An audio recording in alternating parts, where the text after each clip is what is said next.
পিডব্লিউর পানি ট্যাঙ্কি একটা আছে, পানি ট্যাঙ্কির ছাদ ভাঙ্গিয়া পড়ে তার সরাসরি তার মাথার উপর। এটা কি নতুন না পুরাতন? যেটা এটা অনেক আগে, প্রায় 70-75 বছর আগে। কিন্তু ইনার যে এলাকার যারা আছে সবাই কমপ্লেন দিছে যে এগুলা সংশোধন করার লাগে, কিন্তু পিডব্লিউর খানো এখনো নেয় নাই। এখন এই যে ঘটনাগুলো ঘটাইছে একমাত্র খালি তার গাফলাতির কারণে, আর কোনো দুর্ঘটনা হয়েছে না, যার কারণে একজন ব্যক্তিও মারা গেছেন। আজকে যদি দোকানটা খোলা থাকতো, বন্ধ হইতো না, একজন নিয়ে আজকে না হলে 10-15 জন প্রাণ আজকে যাইতো।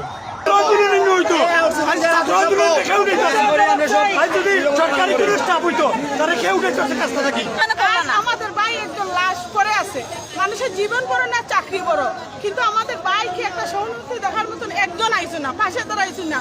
আমরা পিডব্লিউ দিয়ে আমরা আন্দোলন করছি, মানে কেউ আইসো না। পিডব্লিউ তো আমরা আন্দোলন করছি, আমরা কলেজের গেটে গেছি, কেউ আমাদের পাশে আইসো না। তারপরে আমরা রাস্তাতে আইসি। ভাই মারা গেছেন একমাত্র গণভ্যুত্ব পিডব্লিউর অবহেলার কারণে। আজকে প্রায় 1 থেকে 1.5 বছর ধরে আমি যতটুকু জানছি বা জানার চেষ্টা করছি যে তারা যদি চাইতো এটা 1-1.5 বছরে ঠিক হইল না, তাদেরকে বারবার চিঠি নোটিশ দেওয়া হয়েছে এই ট্যাঙ্কি মেরামত করার লাগে, কিন্তু তারা এটা অবহেলার মাধ্যমে নিচ্ছে, তারা এটা আমলে নেয় নাই। এই জন্য আমলে না নেওয়ার কারণে আজকে আমার সহযোদ্ধা ভাই বা সহকর্মী ভাই এখানে একটু রেস্ট লওয়ার গেছেন, সারা ভাই ডিউটি করার পরে সে একটু রেস্ট লওয়ার জন্য এখানে বসছিল, কিন্তু রেস্ট নেওয়ার জন্য বৈশা সারা জীবনের জন্য পরে চলে গেছে।